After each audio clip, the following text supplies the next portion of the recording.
In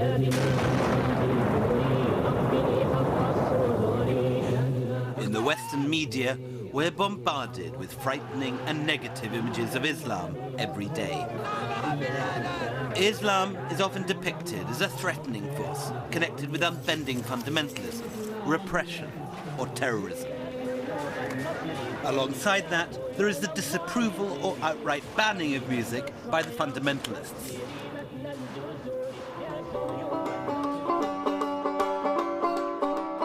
But there is another strand of Islam, where music is placed at the heart of religious devotion. Sufism is the popular, mystical form of Islam, with millions of followers around the world.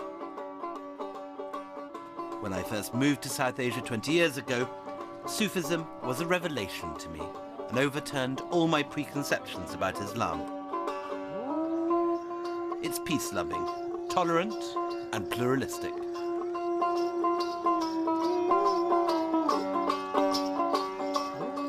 Sufism is an antidote to all the negative stereotypes of Islam. Since the very earliest days of the faith, the Sufis have produced some of the most beautiful art, poetry, and music. Like the troubadours of the medieval West, they've spread their word through music, and although always opposed by the Orthodox and by Puritans, they still are hugely popular across the Islamic world. This is a journey to the other side of Islam.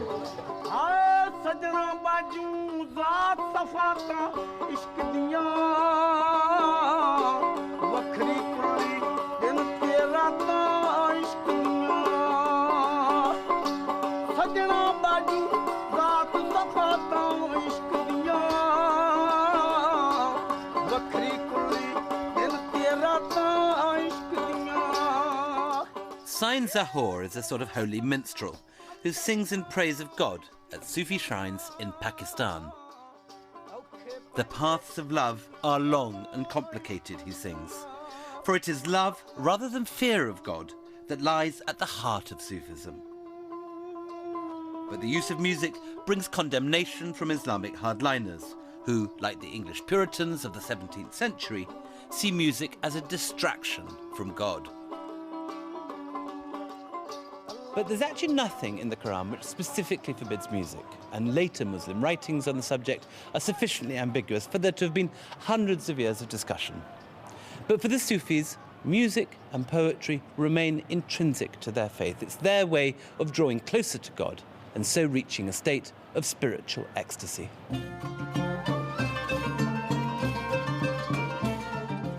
Across the Islamic world, Sufi music takes many very different forms. It fuses with local traditions to form widely varying regional colours and sounds.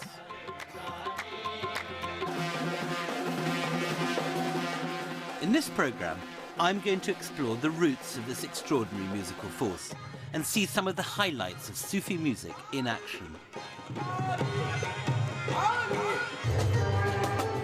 It's music that has also attracted millions of non-Muslim fans, thanks to its thrilling, ecstatic power.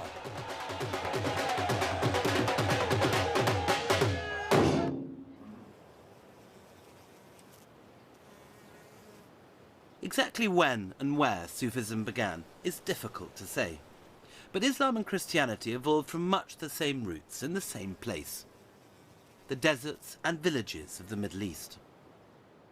Here in Syria, in the Byzantine period, Christian hermits came in droves to live in caves, to wander in the desert, and to sit on pillars as stylites. By dint of their suffering, these saints were seen to have won direct access to the divine. After the Islamic conquest and the conversion of Syria, people continued to expect their holy men to behave in this manner, and the very word Sufi seems to hint at this direct continuity with Christianity. For Suf is the Arabic word for wool, a reference to the clothing worn by the Desert Fathers and taken over from them by the very first Sufis. It's often forgotten that Islam adopted a lot from the early Christians. The month-long Lenten feast became Ramadan, and the practice of removing shoes before entering a shrine. Here, at the Christian convent of Saidnaya, Muslims also come to pray, and you can see this confluence of religions in action. while Orthodox Muslims believe God should only be approached directly through prayers in the mosque, the Sufis often feel more comfortable going through the intermediary of a saint, in this case, the Virgin Mary. Now, in the world of the clash of civilizations and the neocons and 9/11 and so on, all this seems something extraordinary, but it is, of course, the old way in the Middle East. Muslims and Christians and Sephardic Jews have been sharing shrines and venerating the same holy men for centuries. It's here, in this wonderfully plural culture compost of the Middle East, that Sufism has its roots. The first Sufis were hermits in the desert, but by the 8th century they'd gathered in the new Muslim towns. There are written records of these early Sufi brotherhoods surviving, showing that they already used music in their devotions.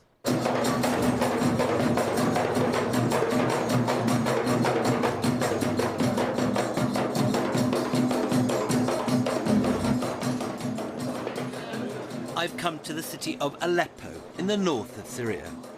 It's a place where there are literally hundreds of Sufi lodges tucked away in the winding streets of the old city. Here you can get some idea of what the chanting and rituals of these first Sufi brotherhoods might have sounded like.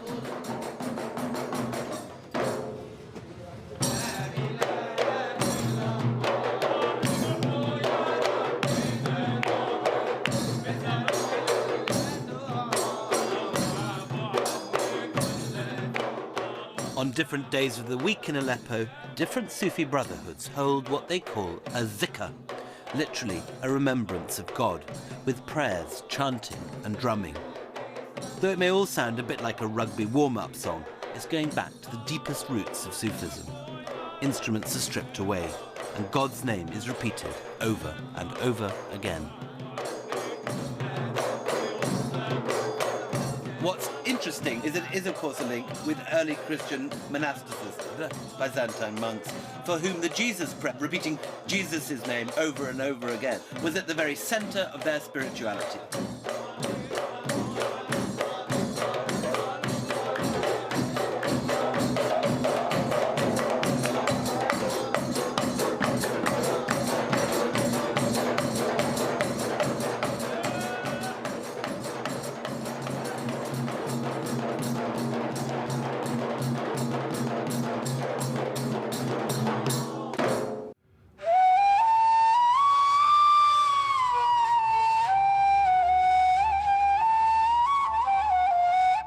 In Konya, a small town in Turkey, is the shrine of the Sufi mystic who, above all others, has come to represent the ideals of Sufism worldwide. He is Jalaluddin Rumi, or Mevlana, which means our Lord. He was born in what is now Afghanistan, but made Konya his home in the mid-13th century. His shrine and tomb here attract pilgrims from all over the world. While remaining a sincere Muslim, Rumi emphasized that rituals and fasting were for the pious, but love was everywhere and was much the surest route to the divine. The fact that Rumi was the best-selling poet in America in the 1990s is an indication of his contemporary appeal. Rumi's message is timeless. I mean, he lived in the 13th century, but today, all around the world, his books are translated and spreading, because he thinks about forgiveness, peace, and self-understanding, self-respect. And I think when you look what's going on today around the world, more than ever, it's very applicable for everyone. It doesn't matter what's your cultural background. Rumi has always been the most universal of Muslim thinkers. In all his writings, you have this idea that as God is located in the human heart, you don't need ritual to get to him, that he's as accessible to Christians and to Jews as he is to Muslims.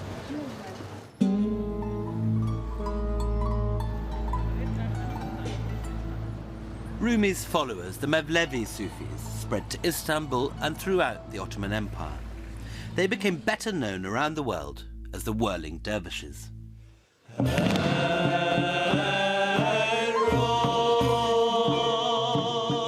Their whirling rituals were intended to focus their minds on the God within.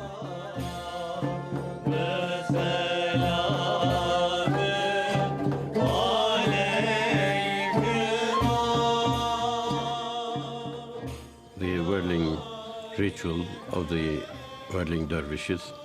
We don't say it's a dance, it's a prayer.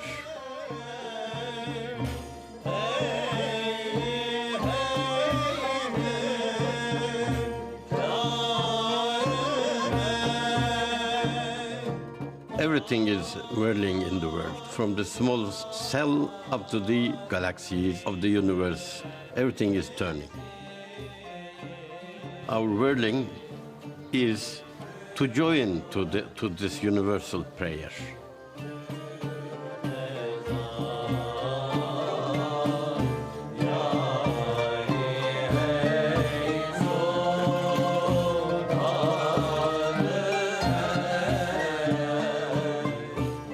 Whirling is not difficult. Everybody can whirl. At the beginning, some get dizzy, but after 1 month, 2 months, suddenly you become comfortable. The music for this ritual, called the sema, comes from Ottoman classical tradition. Most of the instrumental pieces and settings of Rumi's poetry were composed in the 18th and 19th centuries. The ceremony has now become rather formalized, but what set Rumi whirling was something much more everyday.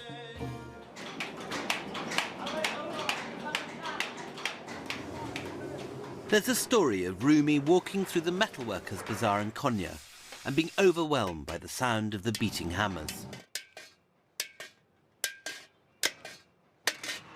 This is when it's said he first started whirling, carried away by the rhythm into an ecstatic dance. "Come, but don't join us without your music," he writes. "We have a celebration. Rise and beat the drums."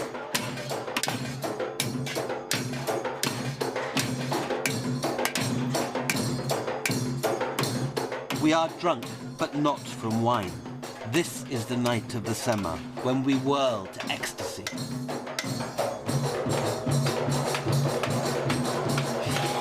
There is light now. There is light. There is light.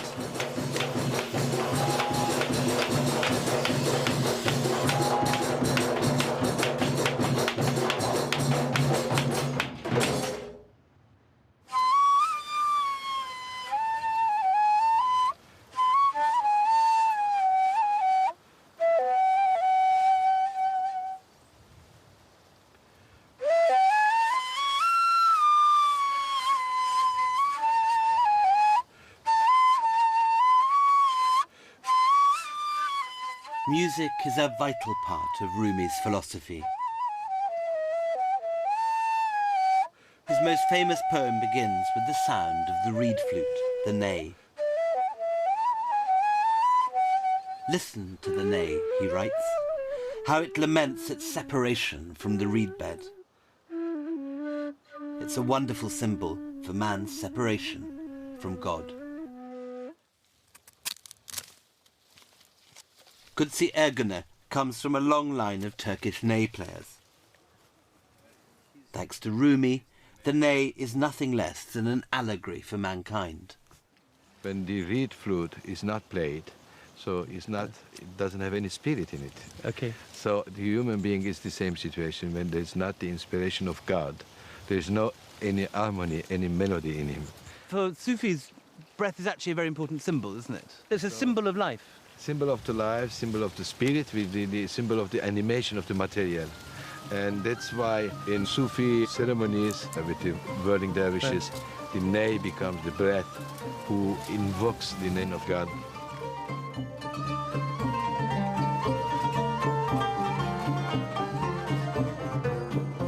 Sema ceremony is a way to reach ecstasy.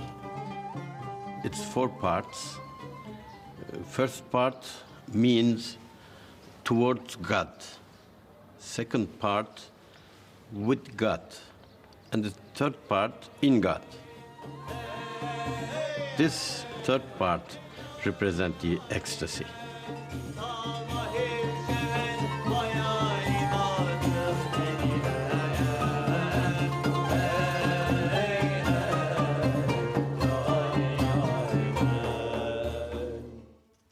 The fourth part represents coming back. At the end, we try to understand our mission.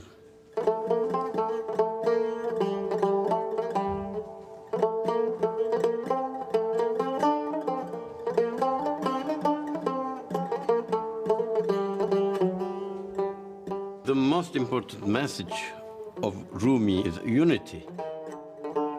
And he said, we have come to unite, not to divide.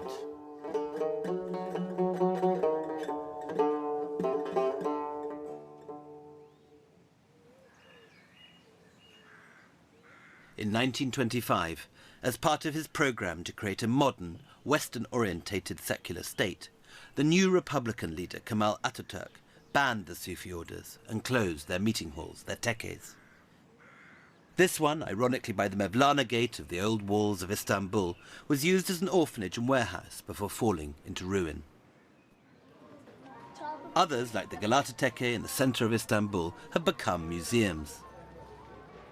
As far as the Turkish state is concerned, the Mevlevi are little more than a museum culture to be exploited as a tourist attraction.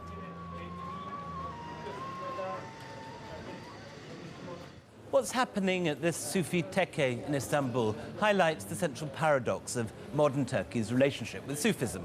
On one hand, the state is very keen to promote whirling dervishes as a sort of folkloric dance activity. On the other hand, they still ban real Sufism as a religious force. Of course, the effect of the ban on Sufism has been to drive it underground. We've come tonight to a rather nondescript-looking apartment block on the outskirts of town to see a Sufi Brotherhood meeting in a flat here. Except that in this particular case, it looks as if underground means 9 stories up and no lift.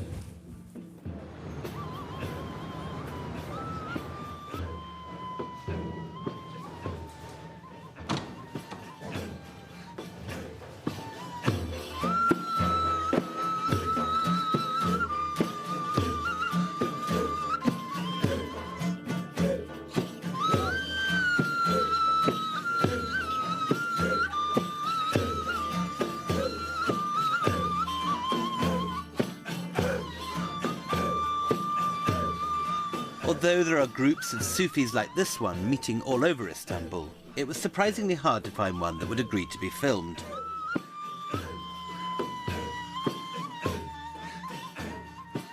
No one's been arrested for one of these ceremonies for years, but there's still a nervousness in Turkey about openly being a Sufi.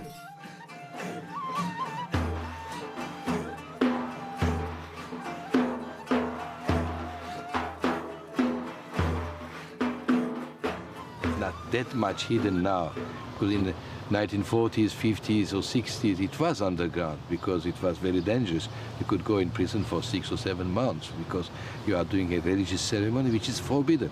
So it is still forbidden, but we know that it's tolerated now.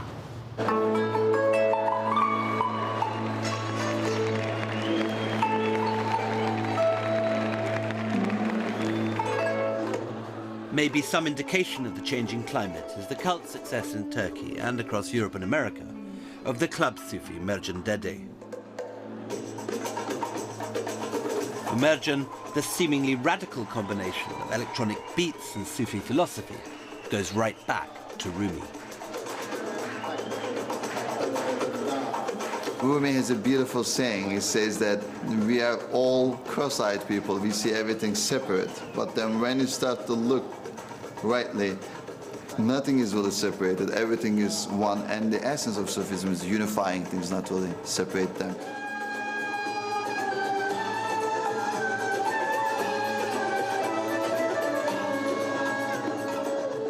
In my first gig, I remember, I just put this beautiful sound of an A with a really good underground techno beats, and whole energy in the dance changed, and I realized that the electronic music and the Sufi music, they just tell the same story. They're using different languages.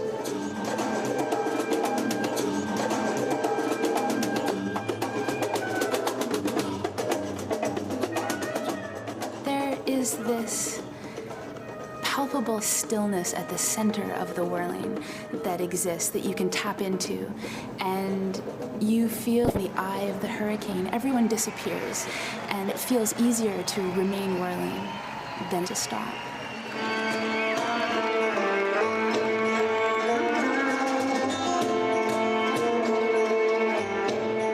DJing, you look at the dance floor, there are black people, white people, Jewish people, Muslim people, gay, straight, young, all, and it did not matter. In that one single space, you just realize that in the essence we are all the same. And that idea is exactly the essence of Sufism, is unifying the people and not worrying about, you know, who we think we are.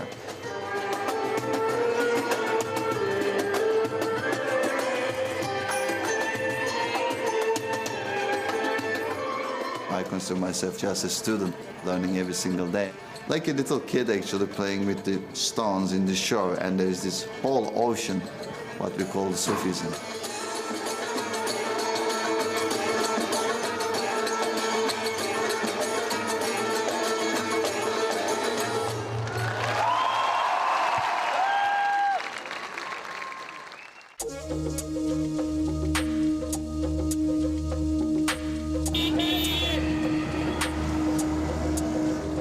This is Lahore, one of my favorite cities and the cultural and artistic capital of Pakistan. It's an incredibly lively and vibrant place, famous for its Punjabi food and, of course, its music. Here, it's the dole drum that drives the local Bhangra sound. It's the heartbeat, in many ways the soundtrack to the city. Chennai, let's go.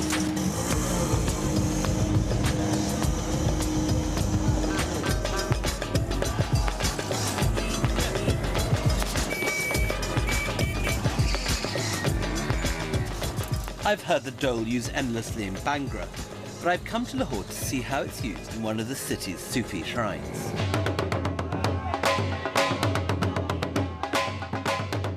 Every Thursday night, the night before the Muslim holy day, this is the ritual at the Baba Shah Jamal shrine. Drummers with their huge dole drums work spectators and devotees into a frenzy.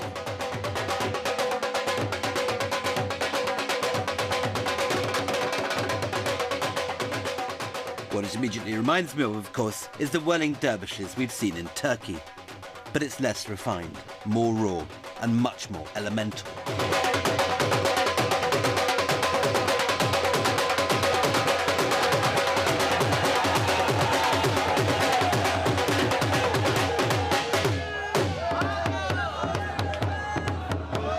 This must have been what it was originally like in Rumi's day. In the 13th century, it wasn't a kind of classical ballet. It was this real primeval feeling which led people to wajj, to ecstasy. And in that sense, it's very exciting. It's like looking through a window into a lost period of Sufi history.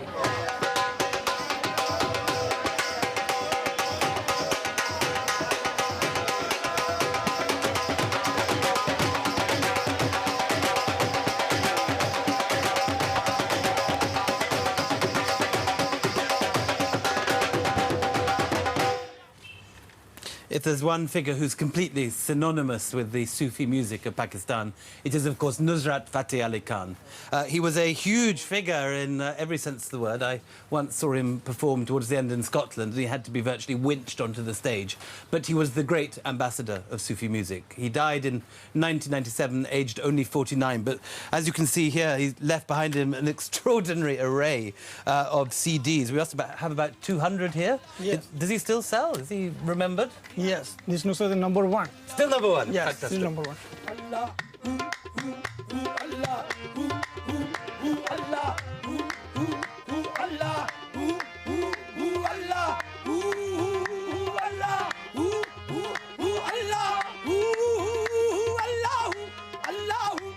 The style of music Nusrat performed is called Qawwali, a distinctive fusion of devotional poetry and Hindustani music. Largely thanks to Nusrat, it's become probably the best-known style of Sufi music in the world.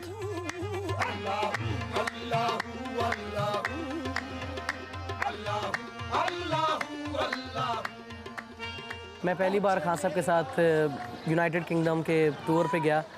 वो बहुत बड़ा मुझे एक experience हुआ कि इस तरह भी होता है कि लोग बोली समझ रहे ना होने के बावजूद भी जो दिल से जो बात बंदा कह रहा है उसको वो समझ रहे होते हैं. Sufi music and poetry was hugely important in bringing the message of Islam to a wider audience as the new religion slowly began to be adopted by a predominantly Hindu population from the 12th century onwards.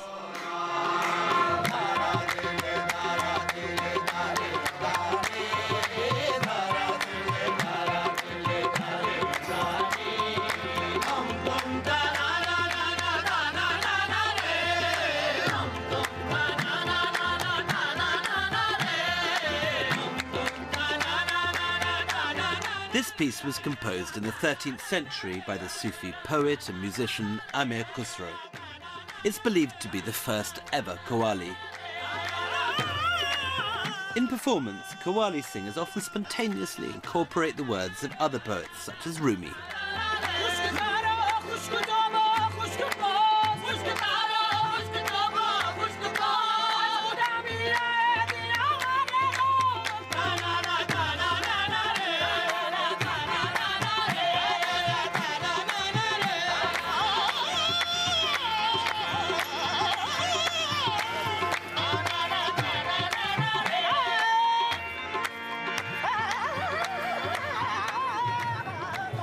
To hear the song still sung in a saint's shrine, in a living shrine where people still come with their most profound hopes and fears, is to have the thing put in context. This is where they were written, and this is where they are still best heard performed.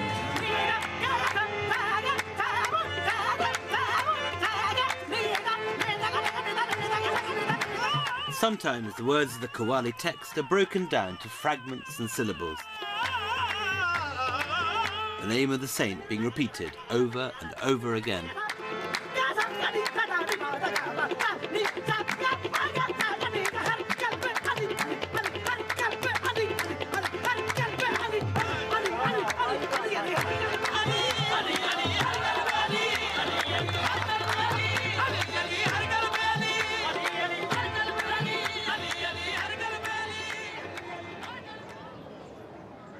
Amir Khusro, the creator of qawwali, is buried in Delhi.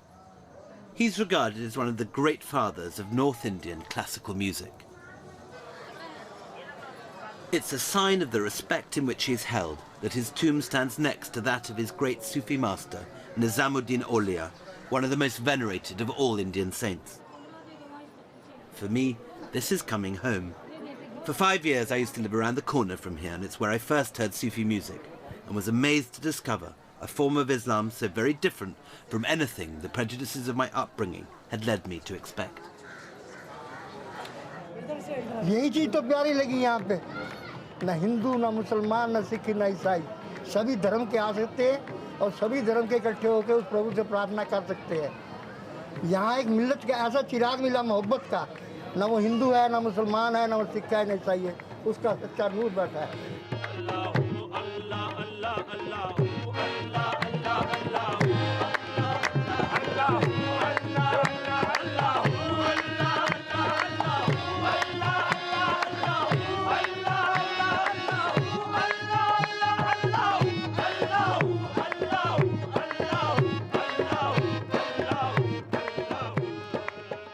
I've been living in and writing about India for nearly 20 years now, and during that time there's been a depressing amount of violence between Hindus and Muslims. And against this background, a place like Nizamuddin, I think, is terribly, terribly important, because this is still a place where Hindus and Muslims, Sikhs and Christians all come together to pray, to bring their most profound wishes to the saint, and to listen to qawwalis, all sitting down together. So here you have Sufism not as something sort of fluffy and otherworldly, but something that actually, in a concrete way, acts as a balm on India's festering religious wounds.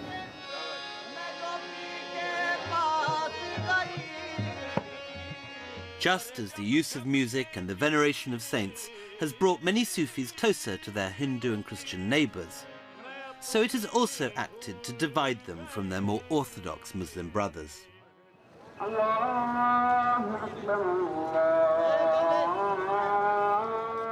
Today in Pakistan, at the opposite end of the spectrum from the Sufis, hardline Islam has become a powerful force due to the influence of Saudi-funded madrasas and the legacy of the jihad in Afghanistan. It's Islam with an uncompromising political agenda. सदर Bush ने पूछा था general Parvez Musharraf से कि तुम किसके साथ मेरा साथ देते हो या अफगानिस्तान का या तालिबान का. This is the Lahore headquarters of the Jamaat-e-Islami, the most powerful of all the religious political parties. They deny Saudi funding, but see the Sufi veneration of saints as idolatrous and, of course, condemn their use of music.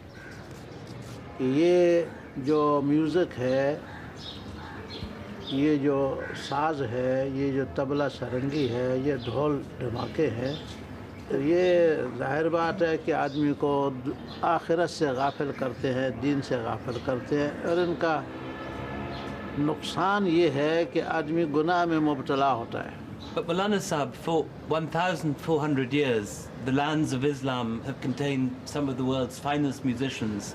And in the courts of the great Mughals in Akbar's time, Tanzan, these are some of the greatest musicians ever to have lived. Were all these people bad Muslims? इसको मौसीकार जो इस तरह के काम करने वाले हैं, उनको हम गलतकार कहते हैं, काफिर नहीं कहते. The mullahs disapprove of music because they see it as a slippery slope, but also as a threat. Jugnu Mohsin publishes one of Pakistan's most respected papers. It's all about power. The Sufi is an aspirant to power because he commands the love, loyalty and faith of the vast majority of the populace. You're not excluded.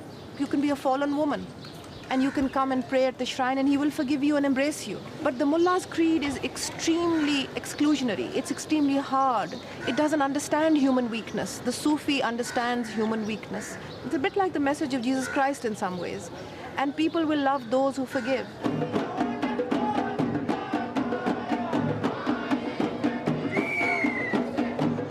To get the full-on Sufi experience, you need to visit a shrine during its annual festival, or Urs.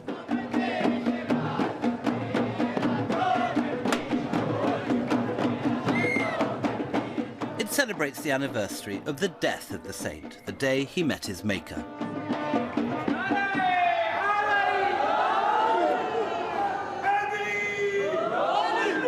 This is Bit Shah in the province of Sindh in the south of Pakistan, and the shrine of Shah Abdul Latif.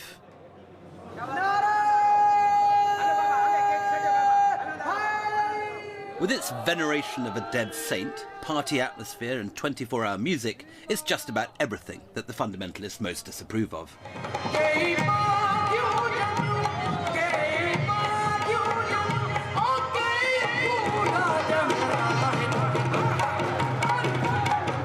A regular performer here at Shah Abdul Latif's shrine is Abada Parveen.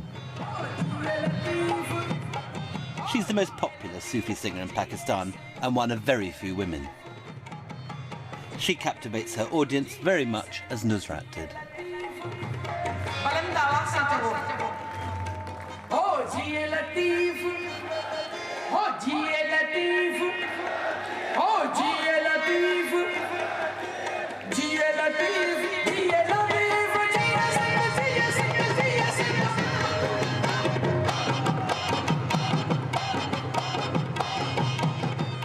दो आंखें ये हैं सामने, मगर ये सामने वाली आंख जो देखती है शायद वो पूरा ना देखती हो.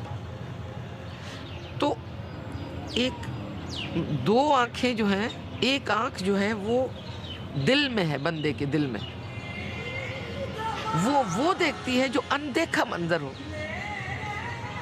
द होली रेडिएशंस, वो अगर कलाम के थ्रू, अगर वो सूफी म्यूज़िक के थ्रू किसी के अंदर पहुंचती है तो वही सूफीज़्म है, वही पाकीज़गी है, वही स्पिरिचुअलिटी है.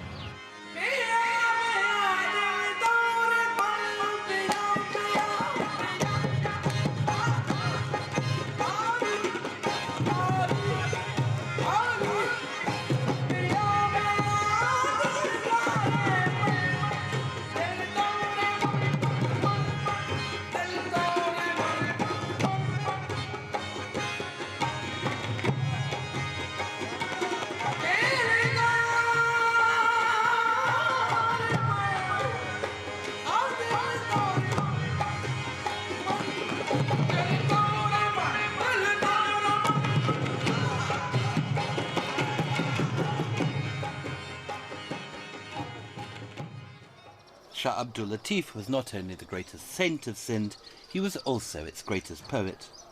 His verses, which are rooted in the local landscape, are known to all the people of the province. He died in 1752, and ever since then, each night, his music has been performed in the shrine where he once lived. It's as if the music of J.S. Bach had been passed on night after night since the day he died.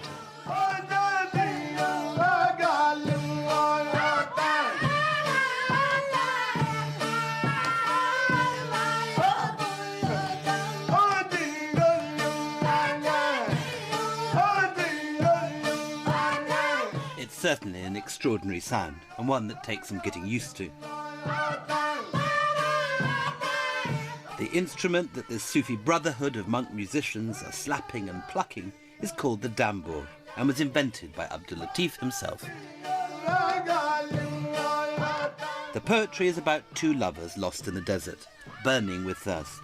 On the face of it, it's a simple love story, but what he's doing is using human desire as a metaphor for the soul's longing for God. This is an ambiguity that runs throughout Sufi poetry.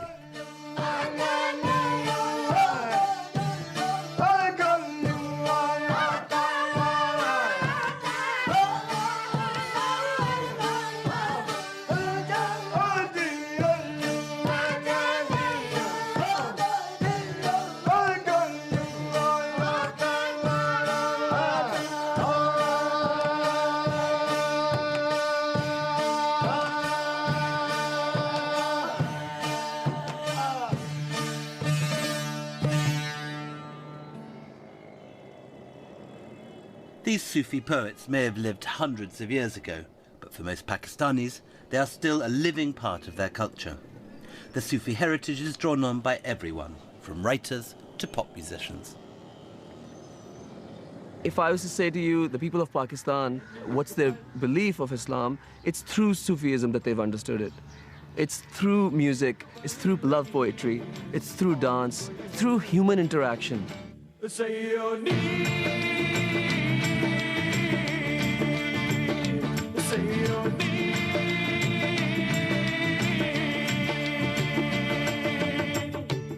Seoni, the song by Pakistani pop group Junoon, was one of South Asia's biggest hits in 1997. The song plays on that central ambiguity in Sufi poetry between human and divine love. Well, Sayuni in Punjabi is a metaphor for my love, soulmate, friend. It could be a metaphor for God as well. So I just wanted to take a framework of a Sufi poem, but have guitars and tablas going around with it.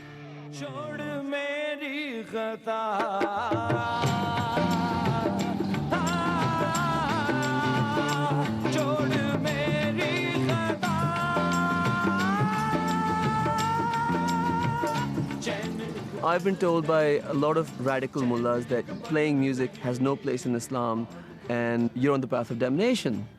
And I just turn around and say to them, the fight against Sufism, it's a losing battle. You can't stop people from sharing their love of God and the way they express it.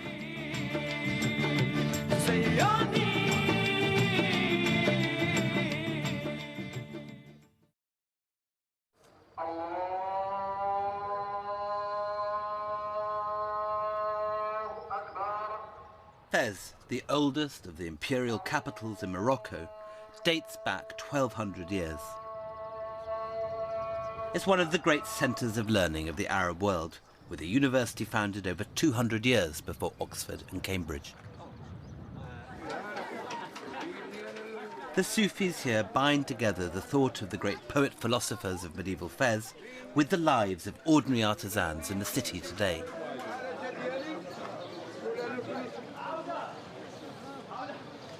The tanneries here might be colourful, but the smell is foul and overpowering.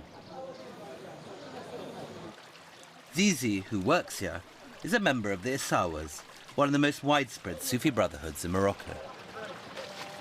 الخدمه كتوقع في دار الضباط في بعض الاحيان كتكون خدمه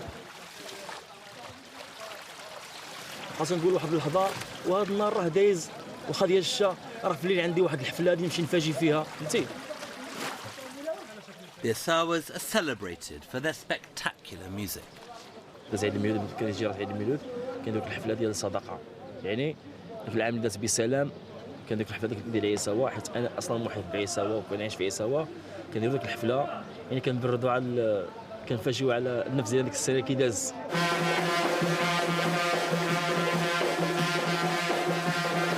The ceremony in Zizi's house is loud and exuberant. It's not only an offering, but a sort of tonic for the family.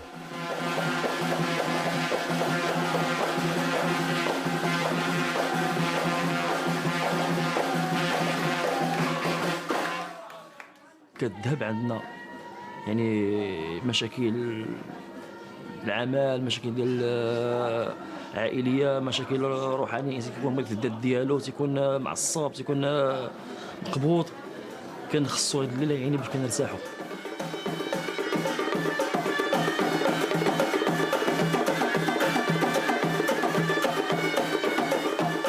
This Moroccan Sufi music is driven by powerful rhythmic grooves. It's a sort of spiritual jazz. The oboes on top improvise repeated musical phrases, pushing up the intensity.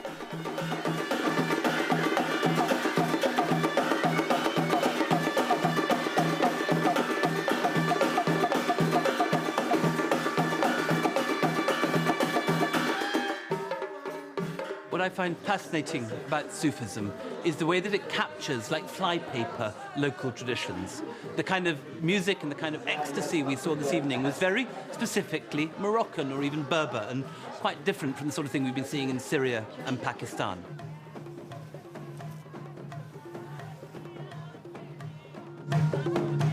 Out in the countryside, there's something else we haven't encountered much elsewhere. Women performing music. These Jalala musicians are renowned for their spiritual healing abilities. They believe that a disease that has its roots in an affliction of the spirit can be cured by the power of Sufi music. It's done by putting people, particularly women, into a trance. هذاك المقدم باش يتسمى المقدم وهذوك الناس اللي كيكونوا كيضربوا الا دخل داك السيد كيعرفوا الريح ديالو شنو واش باغي يحمو واش باغي يعيش واش باغي ملكه واش باغي كلها على الريح ديالو كيتبع.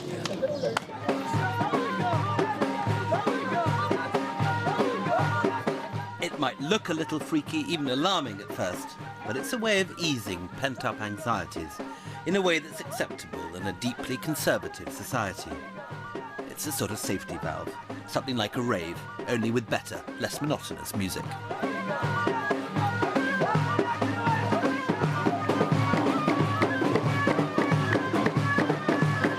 كيكونوا جالسين صحة سلام هما كيسمعوا داك الريح ديالهم قصاف كيفقدوا الشعور ديالهم كينوضوا لا بدا يتحير واخا تربطوا بالسناس اللي ينوض ينوض ما يقدرش يجلس.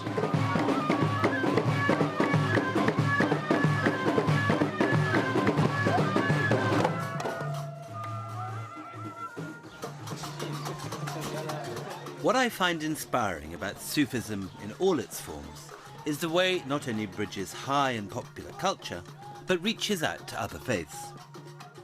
Nowhere is this clearer than in the Fez Festival of Sacred Music, a distinctly Sufi response to political developments. It was prompted by the First Gulf War and the ensuing polarization of the Arab world and the West.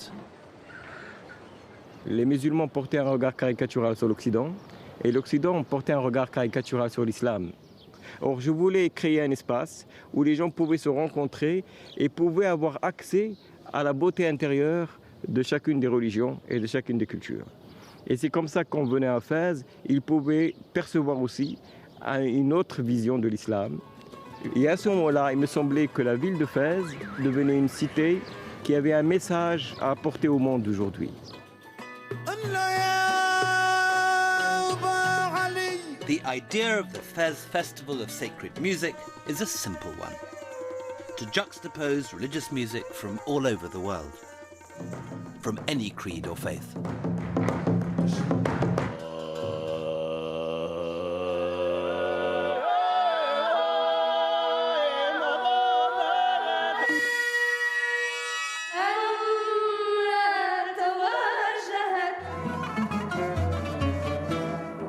يعطي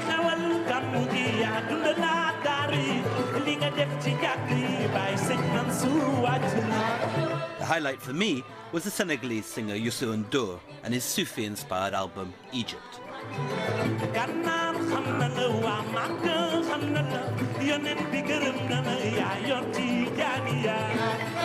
The song Tijaniya praises one of the great Sufi saints of Fez. Je pense qu'il y a eu vraiment beaucoup d'amalgames, de liens qui ont été dits par des ignorants et ils ont dit violence égale proche de l'islam, ainsi de suite.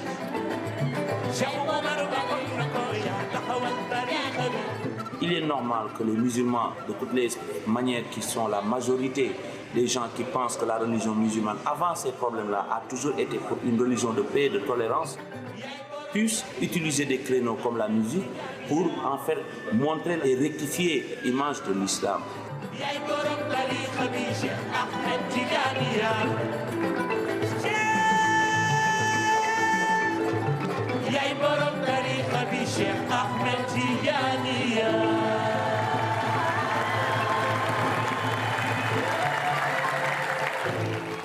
Je crois qu'aujourd'hui, à l'intérieur de l'islam, le soufisme ont un rôle à jouer. Le monde n'est pas uniforme et qu'il y a une richesse des traditions spirituelles et culturelles qu'il est très important de connaître et de préserver. Cela, aujourd'hui, nous en avons besoin, nous, mais surtout les générations qui vont venir, parce qu'autrement, ils vont vivre dans un monde sans âme, et ça, c'est la pire des choses qui puissent leur arriver.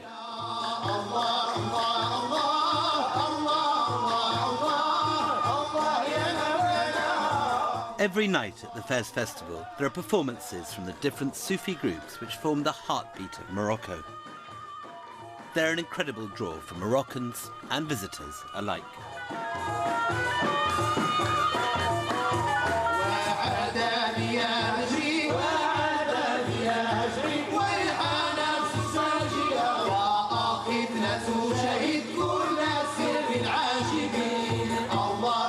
We're now in the middle of a clash of civilizations, but not one between East and West, so much as within Islam, a battle for the soul of the Muslim world. Will Muslims opt for the confrontational, puritanical approach represented in its most extreme form by Osama bin Laden?